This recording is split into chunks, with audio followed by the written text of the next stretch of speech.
to today's quite unique, I think, conference, No AI Without Women. So you will see that we'll be projecting images of inspiring female leaders, emerging female leaders in the field of AI. We're going to be doing that in between the discussions. They don't have a speaking role, but they are here, many of them, so please look out for them during the coffee breaks and get chatting to them. Also to say that because we have a list of really amazing speakers, some of them have come from right across the other side of the Atlantic, we won't have a chance necessarily for Q&A during the day, but you will have the chance in the networking breaks to get chatting with everyone and exchange ideas. And the last thing to say is around communications. The event is being filmed, and the team are going to be doing lots of posts on LinkedIn throughout the day to promote all the great work we're doing. So please share, like, and get involved so that people can see what we're doing for this event. So I'm going to hand over straight now to Thaima and to David, who are going to kick off the ceremony. Thank you.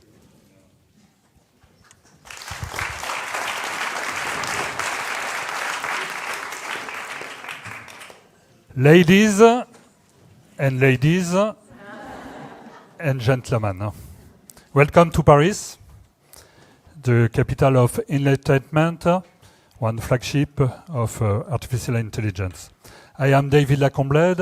I am founder of la Villa Numeris, is a think tank, promote model open and human of IE and tech.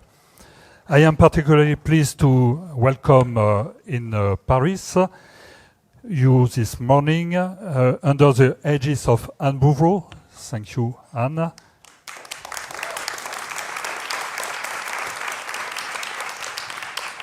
At the initiative of WIL with Thaima.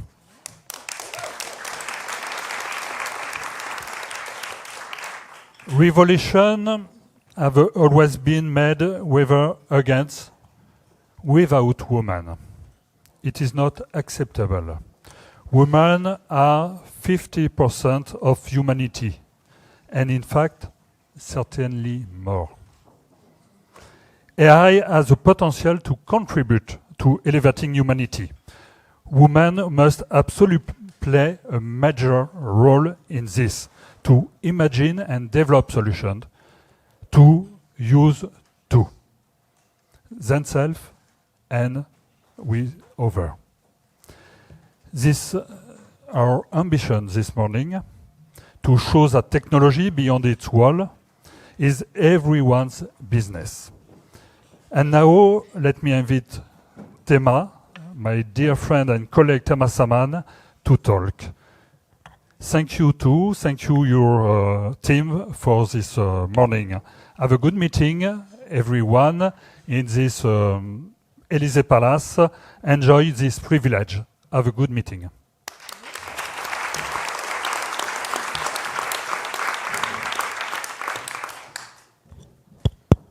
Allô, ça marche. Well, ladies, I think that the proof is in the pudding this morning. Women in AI exist. Congratulations to all of you. And we are going this morning to do this demonstration for the outside world. Thank you very much to be here this morning. For those who don't know me, I'm Thaima Samman. I'm the president of the European Network for Women in Leadership, aka WIL. And WIL was created as a platform for women in leadership to exchange best practices, talk, enlarge other horizons. But it has also been created to showcase out there women in leadership for less senior, younger women, for them to project themselves in the world of leadership, in a diversity of career paths that they couldn't have imagined because it's just not visible. And that's exactly what we are going to do from this morning and on, to show women in an eye, to provoke, to be able to enlighten the career you can have. And I would like to first tell you an anecdote on why you are here this morning. This comes from a discussion I had with Anne Bouverot, who's a long-term WIL member, and she was raising concern that women were invisible in AI, making the parallel with women in tech, and we thought that it was time not to make the same mistake, so to be able to project the success of women in AI. And the good news is that there are women in AI. You are going to listen to a bunch of brilliant speakers, probably the most brilliant expert in the generation in different parts of AI. We had no issue to find them, and a few of them are in the room today. Another piece of good news, not all of them are in the room. There are many out there. So we are going to try, as Nicolas said, to screen them as we are going on with this event. But we are also going to promote them online after the event in the coming day. So please take the opportunity to continue celebrating them, showing them in the world out there. I would like... This is where... One of our challenges today is to address this paradoxical situation. Studies continue to show that women working in AI perform just as well as men, if not better. But among the general public, women are more reluctant than men to use AI. Interestingly, the more educating they are, the less enthusiastic they are about understanding and using it. Just as with women in tech, history risks repeating itself, and if we don't act to change its course. In women's defense, discussion and talks on AI are often heated and oversimplified. Some people are just seizing this opportunity to grab media attention and raise their profile by fear-mongering instead of being constructive. I'm sure you get my drift here. Of course, AI cannot be left to become the new Far West, where AI cowboy leads the show. We need principles, rules, and education. AI must serve the humankind and not the other way around. This is why this morning you're going to hear how to build a responsible and sustainable AI, but also how for those who... J'ai un petit problème de... Yes, I will. You're going to hear how AI helps humankind by unlocking the potential of life science, how AI supports industry like energy and construction, and how the world of finance is rethinking and reshaping this strategy from the ground up. AI is part of society and on its way to become part of its fabric, so rules apply. But to be relevant and unleash its full potential, rules need to be balanced, smart, and flexible. And we'll have the pleasure to discuss it with Lucilla Sioli, one of our guest speakers, who lead the EU AI office and in charge of the EU regulation. That's going to be an interesting discussion. I want also to take the time to thank our male guests who have agreed to participate to this conference. You're welcome here. We don't want to build a world without you.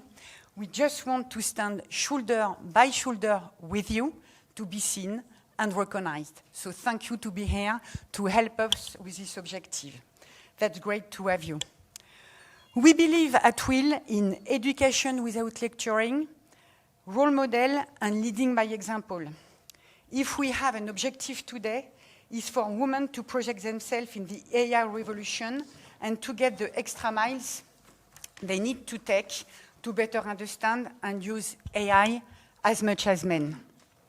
But for many of us, AI could be intimidating and seem out of reach. But we were not born by knowing how to read and how to write. We take the time, it takes us time to learn it and to take the effort to acquire those skills with time and effort. The same learning process is true for AI.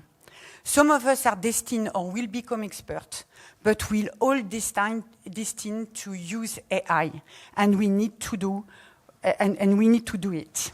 Today, we are all driving cars, even if we still don't understand all the mechanics involved. Let's take the time and effort to do the same thing with AI. At WIL, we believe that our role is to dispel the urban legend that AI is a guy thing. Your gals are the living proof that it is just not true. So thank you very much again. And I'm just going to hand over to Anne. Anne, the floor is yours.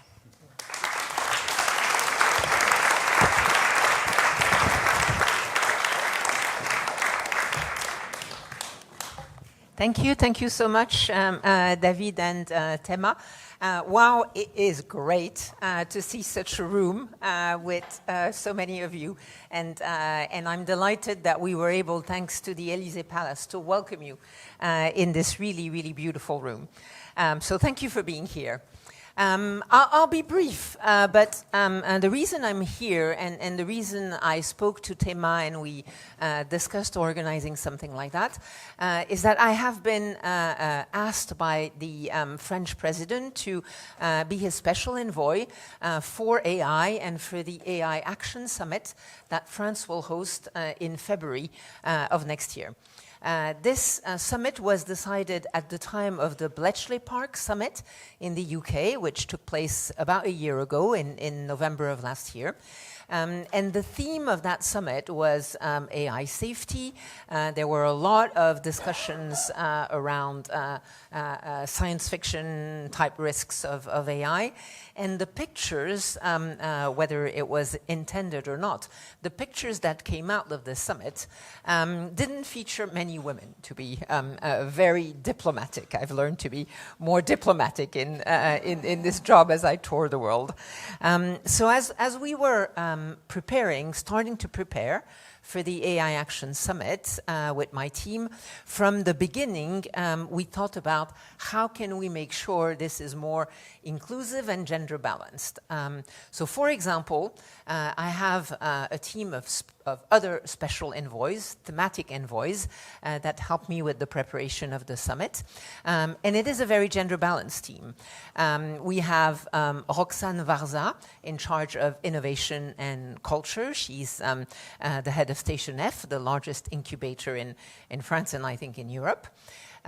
We have Guillaume Poupard, who has a deep background in national security and IT security, who's the thematic envoy in charge of trust and safety. He's great.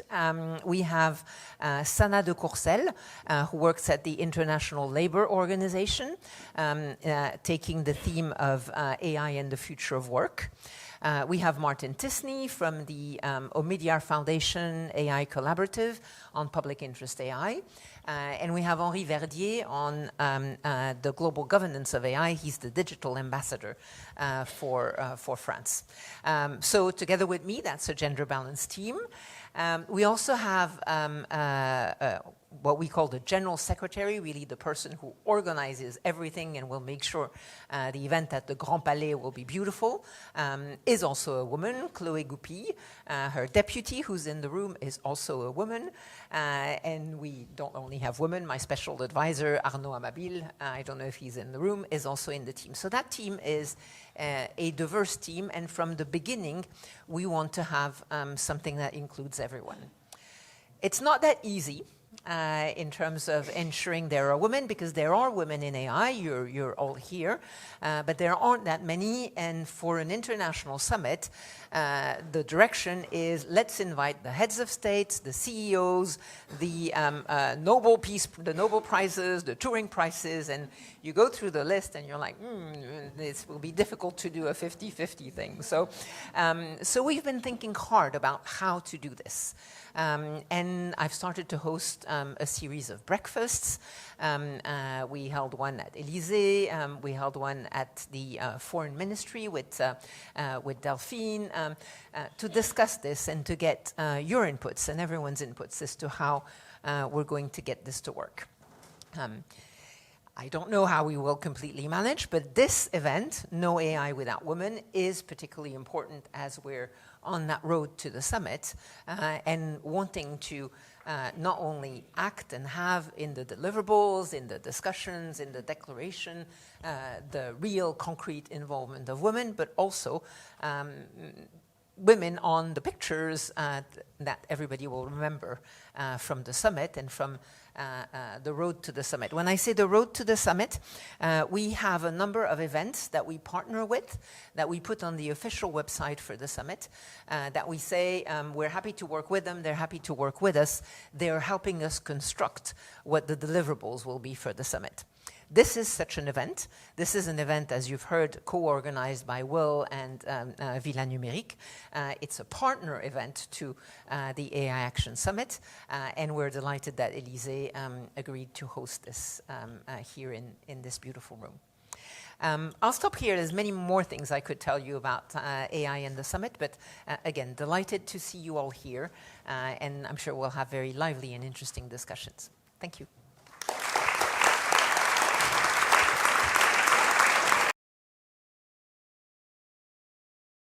Lucilla Sioli, who's one of the most important women in Europe, as she's the head of the AI EU office, so in charge of organizing the regulation of AI across Europe, and probably a little bit more. Your EU being a big market, you're probably going to have an impact in the rest of the world as well. We've seen that before. So Lucilla, you had a great career within the European Commission. What is also great, and again, women in tech exist, not only in AI. You have been working in tech at the GD Connect, at the European Commission for a long time, and you were successful enough to be tasked with this creation of this body, the EU AI office, in charge of coordinating the regulation and enforcement with member states, but also to have some specific competencies with within the office for certain type of AI. Can you tell us more about how we get there and how it's going to work? You can see. Yeah. Okay. Thanks a lot, first of all, for inviting me in this very beautiful place.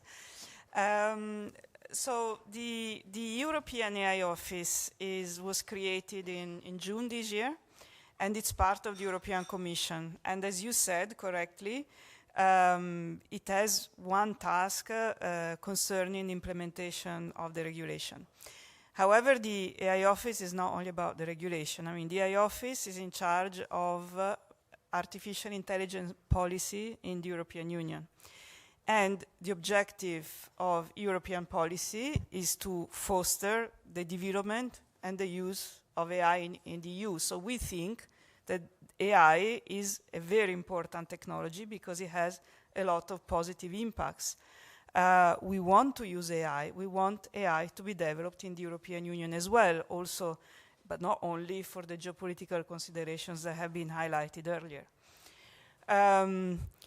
And this is the starting point. So what the AI Office does is, on the one hand, to put in place innovation policies. We manage the European funding. Some of you may know Horizon Europe, Digital Europe program for artificial intelligence. And then we also will have to implement a new strategy on AI that was in the political guidelines of President von der Leyen called Apply AI. And this is about, now also responding to what was just said earlier, what can we do, what is the difference we can make in AI in the European Union is very much about being able to apply AI to our industrial sectors, because that is an area where we still have a comparative advantage and where we should be able to indeed apply AI so that we can strengthen that advantage. And at the same time, we implement the Artificial Intelligence Act, and this is about implementing and coordinating the work of the member states, because a lot of the implementation takes place in the member states, in particular when it relates to high-risk systems, so systems that are used in context where there is an important risk of violation of fundamental rights. And we are also direct supervisors of general purpose AI models, the very large advanced models, the generative AI models. So there we have direct enforcement competencies. And so we are a new office. We are almost a startup, I would say, because we work in the Commission, which is a public sector, organizations where we are recruiting at the moment a lot of technology specialists. So it's very refreshing for us to have young, enthusiastic, passionate people that come to work to the European Commission. Certainly not for the salary, because I'm sure they can earn a lot more in the private sector, given their level of knowledge. But they do it because they have an idea about the fact that Europe is now the only continent that has a comprehensive AI Act. And it's not about stifling innovation at all, because we actually do innovation and regulation in parallel. So if you want to do innovation, you have to have demand and you have to have use of that particular innovation. To have use, you need trust. So the AI Act can offer the possibility to citizens to use trustworthy artificial intelligence without being concerned, and this in turn should also stimulate investment. Thanks for those introductive remarks. As you can imagine, there are a lot of questions regarding how it's going to work. And to be fair, we all understand with the AI revolution, because it's a journey more than a... I agree with Asma. First, it's a concept. When we talk about AI, we talk about the world. And it's a journey to see how it's going to work. So it requires some very creative regulation as well, accompaniment to make it work. You mentioned building trust. We have also issue of addressing risks, but we also need to unleash the innovation of the technology. So how do you see, what are for you the biggest challenges you're going to face in the coming years? Is there some urgent matters that you think should be addressed ASAP? Yes, I'll start with the innovation part. It was mentioned in the previous panel. It's obvious, we see this. Like we in the European Union spend in R&D in AI as much as the United States spend, public sector. But then the difference is the spending by the private in the United States. So it is impossible to think that any government, even if we pull together all the budget of the European Union, can actually compete with the spending that is made by the big tech. So what we are trying to do, we think it's paramount and urgent that we stimulate innovation in the European Union in AI. The difference with the US is that here, these generative AI models are mostly developed by smaller companies, very often by startups. And we want to help them to develop. So on the one hand, we have to try to make sure that in the European Union, it's easier to access very large amounts of venture capital, for example, or of equity. This is still a problem in the European Union because all this kind of funding is still very national. And the requirements for these companies are very consistent because to develop, to train a model, I mean, the resources required are very important. On the other hand, we try to make some of these resources available. So we are investing in supercomputing capacity because they need computing capacity. We are now trying to make a transformation. We have a public network of supercomputers in the European Union that is pretty unique. And we are now spending with the member states to upgrade it to better AI capabilities because until now it has been mostly initially built for other uses, mostly by universities. So we are now upgrading it with all the member states.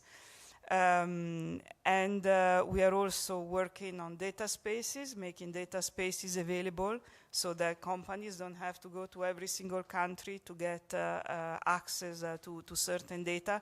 So making these resources available is going to be very important. So that's what we try to do in the, say, short to medium term in the European Union. And then on the side of the regulation, well, we have until summer 26 for the application of the risk relating to high-risk systems. And for that, it will be very important that we develop standards and that we develop them on time, because companies need to have them to be able to understand what they have to do to comply with the requirements of the AI Act. We are also producing all the guidance possible and promoting also an outreach to companies so that they're aware of the AI Act. Now, many people compare the AI Act with GDPR and are very scared, but the AI Act at the end impacts only a limited number of companies, those who develop high-risk AI systems. And most of the AI systems are not high risk. So these concepts have to be made very clear because, of course, otherwise companies are very scared. And we are going to engage a lot in raising the awareness of companies in the next 2 years. And then on the side of the general purpose models, these are the very big models, we have to work on safety. And now the science of safety is not yet developed yet. So it's quite complicated to be in a world where we want to make sure that these models are safe, but the science needs to be fostered.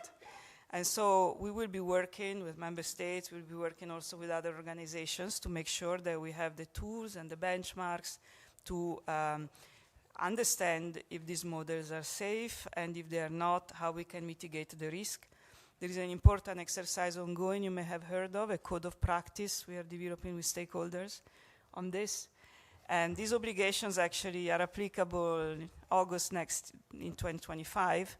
So we need to finalize this work quickly, but it's complicated because really companies from different also parts of the spectrum have different objectives and different needs. Well, actually, I think there are in the room a few of the signatories of the code of practice. You may have the opportunity to talk with them during the break. Please don't overwhelm our guest with your questions. And the good news is that you're right to mention GDPR, because there is in GDPR this risk approach principles. We have difficulties to see it in practice. So if AI could be the other way around, I think it would be a great news for a lot of people in this room. Which brings me to my next questions. We have come through several years of fever. 2004 was, we have this show in France called La Fièvre, the fever. From a political standpoint, I think we are in the middle of it, so we can't ignore also, and today we are in a kind of, you are welcome in a kind of historical period in France. And I won't comment because I don't know what's going to happen, but we have seen those few years a lot of concern raising around sovereignty, national, European sovereignty, the questions of technological sovereignty, and broader than that, the sovereignty in general regarding data, information, and so on and so forth. We have a new commission, a new commissioner. How do you see this issue being tackled by the new European leadership? Well, the new European Commission just started working, okay, but this issue of tech sovereignty, as you said, was also on the agenda of the previous one. The way I see it is that for me to be tech sovereign does not mean that we cannot import technology from other parts of the world. For me, it means that, however, as a continent, we have to be able to develop and master technology. We cannot completely depend on developments in other parts of the world.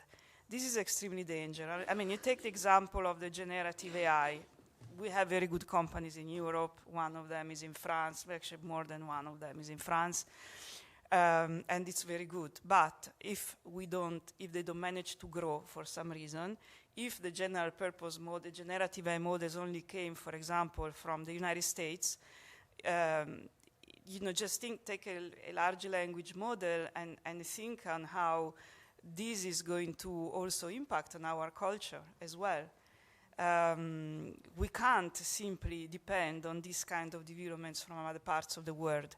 So it's very important that we are capable of developing AI in the European Union, and that's why we have to continue investing in R&D, we have to continue investing in our talent, in the skills of women as well, because of course they always represent the big gap with maybe sometimes with other parts of the world. We have to foster more female participation, and we if we, of course, we have to be able, we have to be capable, and we have the means, we have the education, we have the income to be able to develop technology in the European Union.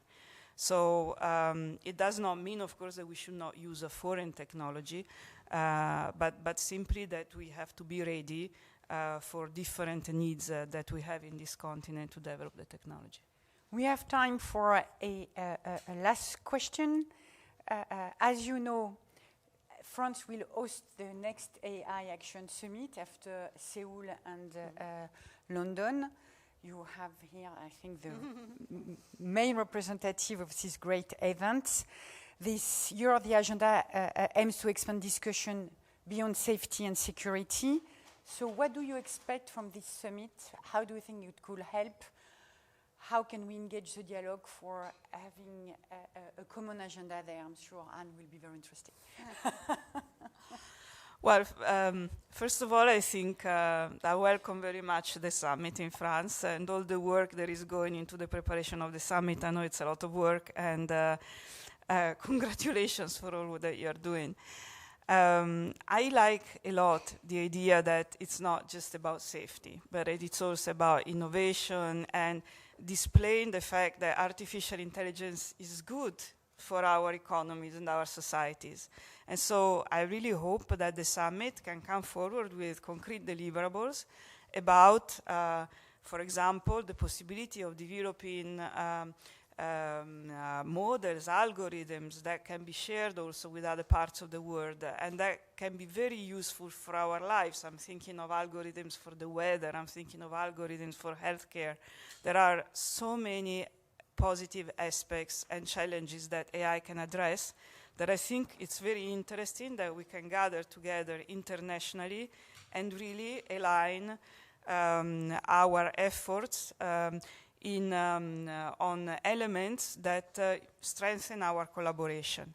Then safety is also important and should also be recalled because we, as I said, we remain basically the last maybe continent now that has a European look at safety and trust, and so I hope that also, of course, elements of safety will have to be featured in the summit, and I'm very happy to contribute to that as well.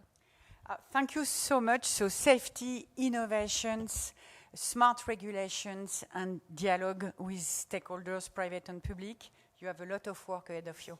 Thank you very much, Lucilla. It's going to be moderated by Tammy Haddad, who's the founder of the Washington AI Network. You are the CEO of Allen Media, and we'll be thinking about if AI can move from imagination to tangible innovation. If the two speakers could come as well, that would be great. Well, this is a very big turn. I'm Tammy Haddad. Well, Dara, wait, where's Simone? Oh, there you are. There you are, my dear. Sorry.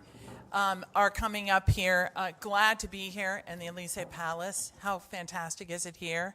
How about Anne Bouverot? Can you believe her? She's been traveling the world. We need to give her another round of applause, guys. Come on. She's traveling the world. She secured this. And I don't know how it is in Europe, but I've never been at a program where someone's headline is "No AI Without Women." Whoever puts women first, I cannot thank you enough for that. And to Thaima and David, thank you so much. And ladies, it's so great. As I said, this is a big turn, and here's your microphones. There you go. Okay. So AI is a tool across industries, from industrial to manufacturing sectors to financial, to transform conceptual ideas to real-world innovations. We have two great guests to talk about that. Simona Paravani-Mellinghoff, Chief Investment Officer for Europe, Middle East, and Africa at Blackrock. Big job. But she's got a second job because she's also a professor at the University of Cambridge. We're going to ask about that. Let's welcome Simona. Okay, and then Dara Treseder, a legend, I have to tell you, in the United States of America. She is the CMO of Autodesk. And first, let's welcome her and also thank her and everyone here from Autodesk who did so much to help restore Notre Dame. Thank you so much. Appreciate it. I hope some of you are staying this weekend. Okay, so I'm going to start with you first. How does Autodesk incorporate AI? Absolutely. First of all, thank you so much for having me. It's really just so special to be here in the Elysee Palace. I can tell you, as an American, it's quite a unique experience, and it's wonderful to be having this type of important conversation about a game-changing technology that is going to transform how we live and work, and to have the room be full of women.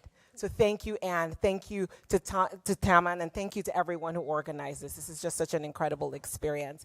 So let me introduce you to Autodesk, because some of you might not know what Autodesk is. So Autodesk is a design and make company. Our software is used to design and make the world around us, whether it's the car you're driving, the bridge you're driving it over, or the movies and games your kids might be enjoying along the ride. And our mission is to empower everyone everywhere to design and make anything. And we're fortunate because actually one of France's wonderful companies, Dassault, is also a design and make company. So we're in good company here. And when we think about AI, many times our experiences are with natural language models. So how many of you have used ChatGPT or Claude? Just a hands up. So many people in the room, right? When we think about AI in our context, it is around mastering AI for precision. So first of all, we need to think about how we model the possibilities. So when we use ChatGPT or Claude or any of these natural language models, we are generating either text or a 2D image. So for example, if you ask, what could a picture look like? Or like I asked when I was planning for my son's 7th birthday, can you design what he was like, I want a science cake. I'm like, what could a science birthday cake look like? I couldn't make it, by the way. I had to get someone to help me with that. It was quite complex. But these are 2D images. You need actual 3D images. To design and make something, it has to be a 3D image, and it has to be precise. The picture has to be able to hold water, right? You can't make a picture that isn't able to do the job. So that 3D modeling is what we focus on within Autodesk. So a thing to think about is a project that we've been working on called Project Bernini. And using Project Bernini, you can enter text or even a 2D image to generate a 3D image. It's very much still in the early stages as we're working towards that precision, but precision is really key in our world. The other thing to think about is how we are applying AI to solve real-world problems. So you talked about Notre Dame, which we're very excited about. We were excited to help generate and produce the 3D model that was used as part of the restoration efforts. But we've also used AI to tackle some challenges, even in our home in California, where we've had issues around affordable housing with a project called Project Phoenix. We were able to use AI to help deliver affordable housing at a fraction of the time and at a fraction of the cost of what it would normally have been. Because the design is so Because fast. of the design. A more innovative design that allows you to use different materials that you wouldn't have originally been able to use. And it also allows you to be more efficient in a way that you wouldn't have been able to do that. So you can kind of tackle some of those problems. So I think applying it to real world problems is a really big thing for us. And then the last thing I would just say is around prioritizing trust. So I'm glad we talked about the EU AI Pact. I'm proud to say that Autodesk we signed this in September because we wanted to make our commitment concrete. And I really do have to give the EU a lot of credit for leading the way here. Trust is key. At the end of the day, people want to know if I'm utilizing your AI in construction, in manufacturing, whether it's in the restoration work or it is in, work around affordable housing or even infrastructure, which is big for us in the United States, they want to know, can I trust you? And so I think for us, trust is so key. It is a cornerstone of our innovation. We actually have a department and a chief trust officer who is making sure that as we're innovating with a responsible mindset. So it was really wonderful. I really enjoyed that panel. A lot of passion on that responsible AI panel. But that responsibility and that prioritizing trust is another way that we think about AI, in our world around kind of construction, manufacturing, product design, manufacturing, and even in media and entertainment. Terrific. Okay, Simona, how has AI impacted, I can't believe I'm asking this, but the economy, right? Like everything, but you're dealing with finance, you're dealing with how people live their daily lives. Can you give us a strong sense of exactly how things have changed in a real way? So first of all, I also would like to thank the organizers. As you can expect, given I'm a professor of AI applied to finance, I do get to do a few talks on AI these days. And I think this is by far the most diverse audience that I've had. So, it's obviously quite a broad question. So let me try to give you a few punchlines on this. Starting with, as many things in life, there is always a good news and a bad news. So let me start with the good news. The good news is that AI is most likely to be productivity enhancing. It doesn't matter whether we are looking at academic studies in this space, but also our own experiences in companies. Whenever we use AI for tasks that the AI has been trained to do, and I underscore this point, then generally we see productivity gains. And these productivity gains are seldom less than 10%. So big tick, AI is likely to be productivity enhancing.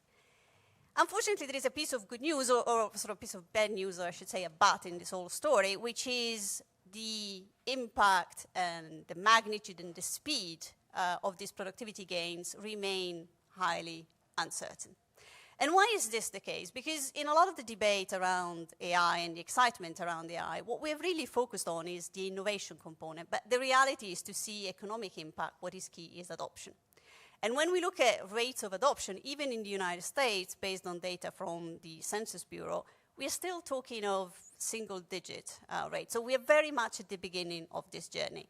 And one of the favorite highlights that I like to quote in this space is that we need to think of AI, and particularly AI adoption, not as a sprint, but as a marathon. So the question that is very interesting going forward is, what is really going to determine the speed at which we are going to do this marathon? And there are a number of factors that will drive this. And let me quote three that I think are particularly critical. The first is data. Data is like the lifeblood of AI. And it's fair to say that whether we're looking at academia or we're looking at businesses, the most challenging aspect of adopting AI is having high-quality data that can be used in a safe manner. So data remains a key obstacle to adoption. And when we think about data, we should also be thinking about the topic of digital divide. It's remarkable that there is still a very significant portion of the global population that does not have access to the internet, and particularly does not have access to fast and reliable internet. And this obviously matters in terms of their ability not just to use these tools, but also to contribute to the data. The second aspect is we shouldn't look at AI in isolation, but always with the interplay with other technologies. And you've obviously already made this point, and this is absolutely critical. Whenever we look in history, any major technological transformation has always been the combination of multiple technologies. So the same applies to AI. And what are technologies that are particularly relevant in this? One is robotics, but the other is also 3D printing. I mean, let me give you one very practical example. I see quite a few people in the audience wearing glasses. I normally do as well. At the moment, the process of getting your glasses done is you go to a doctor, get your eyesight measured, then you go to a shop. The shop sort of, you you pick your model, gets produced, you go and collect it. What if we move to a world where we measure our eyesight through our phone? Then the same phone will show which model fits us, and we do the 3D printing in our living room. What does that do to the way we produce, the way we consume, and also the environmental impact of this entire process? The last element that I will highlight in terms of the adoption is actually the inclusiveness in evaluating technology. And we don't really talk enough about this, but as this is very pertinent for the topic of AI and women, let me say a few words about this. How many of you actually drive an electric car? Hands on? Right, okay, quite a few. It's very interesting that whenever we talk about electric car, most people think this is a very recent discovery. The reality in the 19th century, both benzene and electric cars were around. And for a significant part of that period, actually the performance was very comparable. What happened with electric car was that very often, because they were actually less messy to drive, they were associated with the cars for women. And you actually see pictures of these women in beautiful frocks driving electric cars. And we know what the rest of the story is. When, I thought you were going to say Elon Musk, but I guess I just wanted to check not and quite. make sure. But and the rest of the story is that obviously as cars became more popular and the people taking the decision about which car to produce, let's put it this way, were not fairly represented. And so because the electric cars were seen as the car for women, somewhat this did not play in favor of this being sort of the choice of where the investment eventually went. So, in short, when we think about the impact of AI, there is good news because AI is indeed productivity enhancing and we do need the productivity gains, but the speed at which we will travel and therefore the impact of the productivity gains remains uncertain because of a number of factors. So let's go back to Dara and let's talk about the future of work, because you're not just doing this work at Autodesk, you've been at other prominent, amazing companies, AI, tech-related, and this is more important than, I would say, any other piece. How do you look at that? Absolutely. You know, AI is here to stay, right? This is technology that's here to stay. So let's just put that out there. This is not going away. Just like the internet, you might remember Y2K. Anybody around for that? Just like the internet, just like mobile technology, this is here to stay. And the reality is our workforce needs to be ready for it, and we're not there yet. We are not there yet, and this is across the globe. We are not, our workforce isn't there, and not just the next generation, but even our current workforce. So we have to think through how do we address this challenge, this really big problem that is here. And the other thing too is AI is not inherently good or inherently bad, right? It is technology, it's what we do with it. So education is so key and so important. So there are three things that I think we need to do, and I'm gonna make it, I'm a marketer, so I'm gonna give us a little acronym, ACT. We need to act, okay? The first thing is accessibility. We need to increase accessibility. If we do not put these tools in the hands of the people in the world, how are they gonna actually learn how to use them? Accessibility is so key. It can't be that this technology is only accessible to the few privileged. That will not allow us to evolve as a society in a way that will actually allow us to be a force for good. So how do we address this issue? You know, at Autodesk, for example, we make our tools accessible to students and educators all around the world for free. There are over 100 million students and educators in over 160,000 schools who have access to our AI-powered tools. Now, access is just the first step. You walk into the door, what are you going to do about it? The next thing is C, in the ACT, capability. We have to make sure people are capable. We have to close the bridge gap. And that means we have to invest in the training that is needed. So training of the next generation on real-world problems. People can't just be learning about AI in theory, right? They need to think about how am I actually going to use this in my local community? How am I going to use it to address problems that are affecting the people around me? How am I going to use this to address issues that are most pervasive in the world? So really, tackling real-world problems is so important. And I also want to talk about the reskilling and upskilling, because this is so important. One of the things that makes me most excited and most happy is when I'm talking to our customers who talk about how they have been able to make significant career pivots because they were able to upskill, you know? And so that reskilling and upskilling is really important. And then the last thing, the T in the act, is take the whole world into consideration. So this means we have to make sure that AI is designed for everybody and it is inclusive. So we need to make sure that we are taking the whole into consideration and we are building AI in an inclusive manner that reflects the world that we live in. And I'm actually really excited that we're here today because this event is a very big step in that direction. Make all of you here, whether you're in government, in private sector, you know, in public sector, coming together and making sure that women are playing an important role, because this is how we mitigate bias, right? As we're building these models, as we're training these models, as we're evolving these models, as we're having discussions about regulation or policy, as we're talking about what responsibility means, how we need to think about ethics, we have to make sure that we're not just doing it for a few, but we're doing it for the many, and that we're taking the whole into consideration. The problem is, though, right now, at least in the U.S., American University is the only graduate business program that incorporates AI at all levels. You cannot go into business. If it's not incorporated more into schools at every level, you're not going to bridge that gap at all. But you're the professor, so why am I talking? So tell us about teaching AI, where you've been, what do you think needs to happen, not just at Cambridge, but around the world?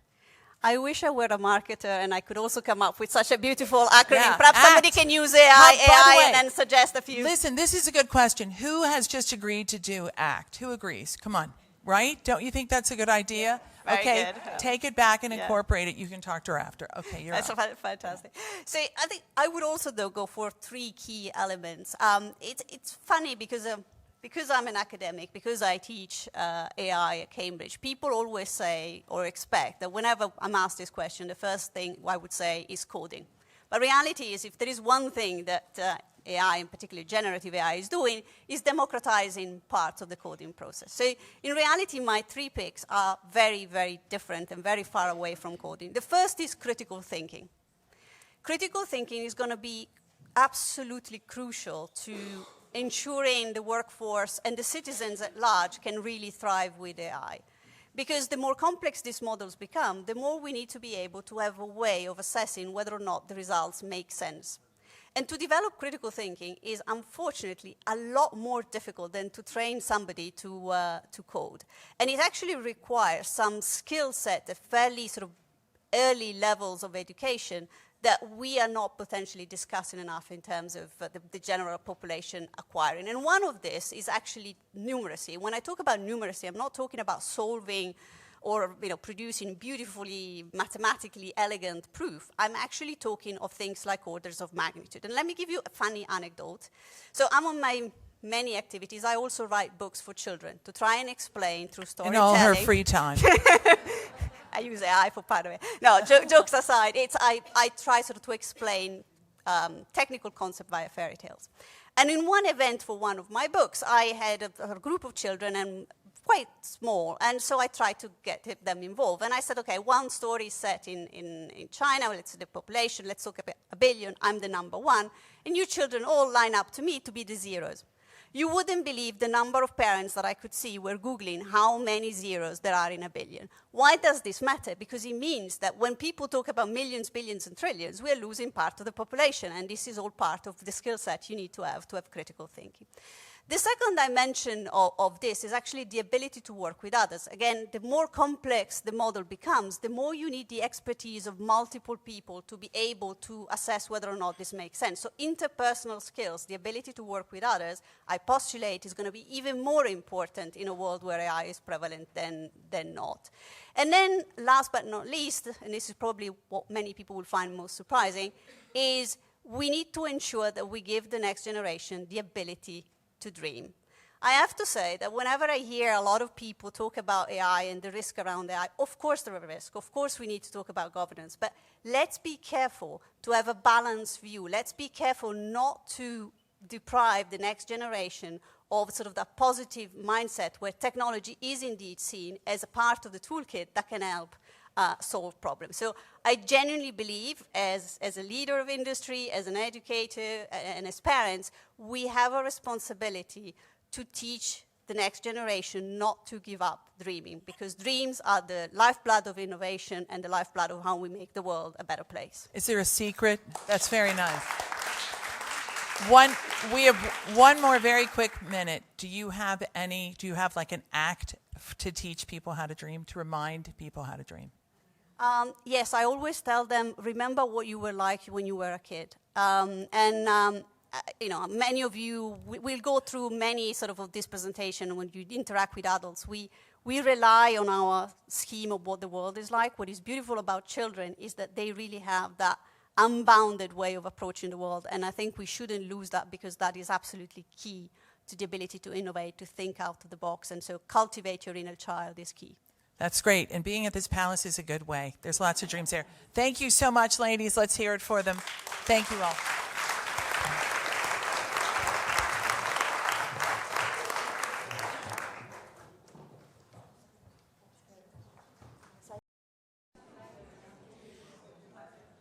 All right, to kick off the next part of the session, we're going to hear from Delphine O, who is an ambassador and Secretary General for the Generation Equality Forum, who's going to give a short presentation.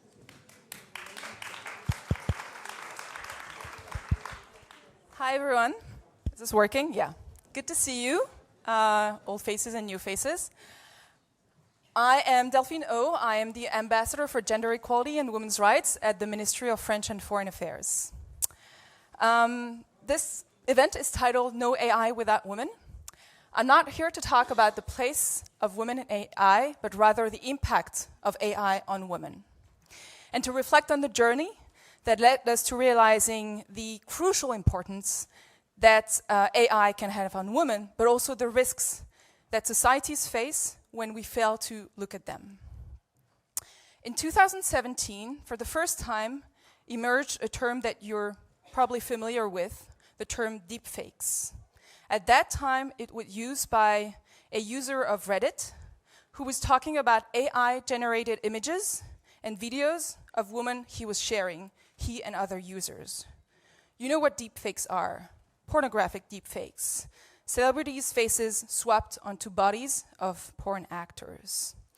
This was the first time that the word deepfakes was used publicly, even before we linked it to matters of disinformation.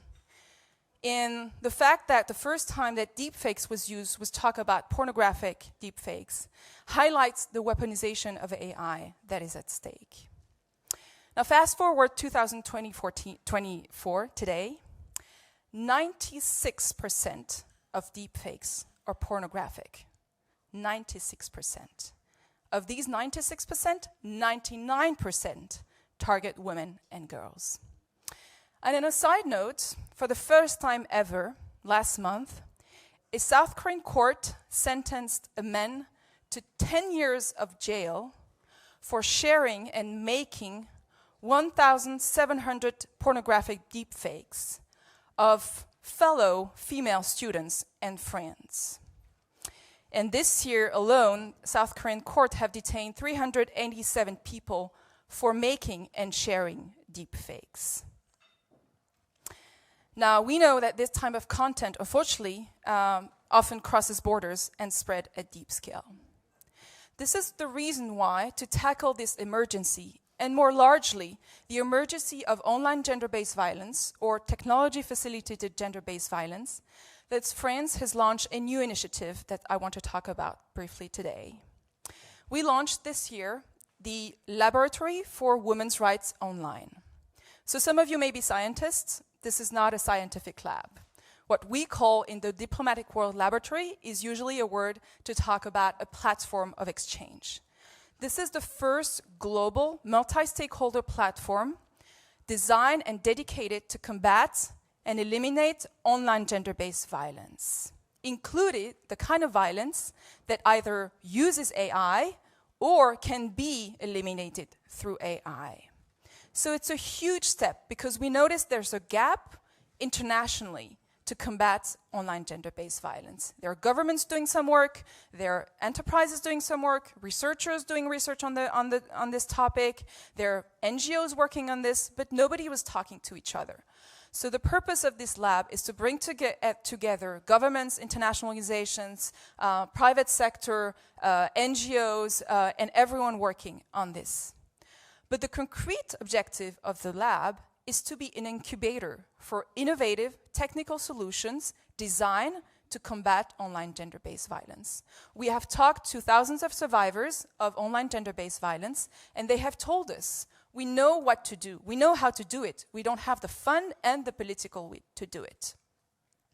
So we launched for the first time, a call for projects, global call for projects for NGOs and foundations carrying out projects, technical solutions to eliminate online gender-based violence. We received several hundred applications from around the world, and we are in the process of selecting 5 projects that will receive a subsidy, a grant from the French government, as well as political will. Now, how does that relate to AI? One of our work streams was specifically on the risks related to AI and new technologies. And one of these risks is pornographic deepfakes, but there are others. Interestingly, and that ties to conversations that I've had with Anne Bouverot about the AI Action Summit, we were expecting a lot of these applications to be about how to combat AI-generated online gender-based violence. But we received more projects that use AI as a tool to reduce the risk of online gender-based violence. So again, AI is inherently neither bad nor good, it's just the way that you use it. And so for instance, we haven't yet selected the full laureates, but we have an AI-powered chatbot in Latin America trained to respond to victims and survivors. We have AI tools to monitor audio or video online gender-based violence, and so on and so on. Now, we talked about the AI Action Summit. So our goal is to actually present some of these projects that will be selected at the AI Action Summit. Anne has said how she has put effort together with the Secretary General, who is also a woman, and her deputy, who's also a woman, to mainstream women through this AI Action Summit, to make sure we have faces of women, all of you, present in the panels, in the public. But what we're doing also at the ministry is make sure that we mainstream a gender perspective into the content of the forum, of the summit, which is something different, to make it a cross-cutting theme. So what we have done is that we have created a Gender and AI Advisory Council made up of independent female experts from all around the world. We have dispatched them to all of the working groups, thanks to Anne, and they're here to make sure that every single decision that is being made at the summit, every single deliverable that will be announced at the summit, does include at least a gender perspective, or is not blind to the gender impact, or, even better, could have a positive impact on gender. And to support gender-responsive discussion. And I'm also glad to know that the Secretary General of the summit has made sure that we will have, hopefully, parity in the delegations.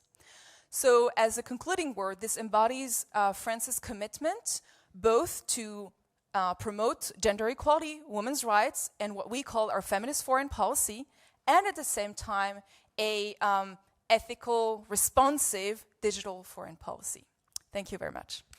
So we are now at the end of our morning, so I hope we meet your expectations to demonstrate that we have women and AI speaking in the room, interacting, building the future, a lot to be done. And the good news is, if you give power to women, they respect the timing. So let's use this time to discuss, ask questions, interact, network, as women knows how to do it, with or without AI. Thank you very much.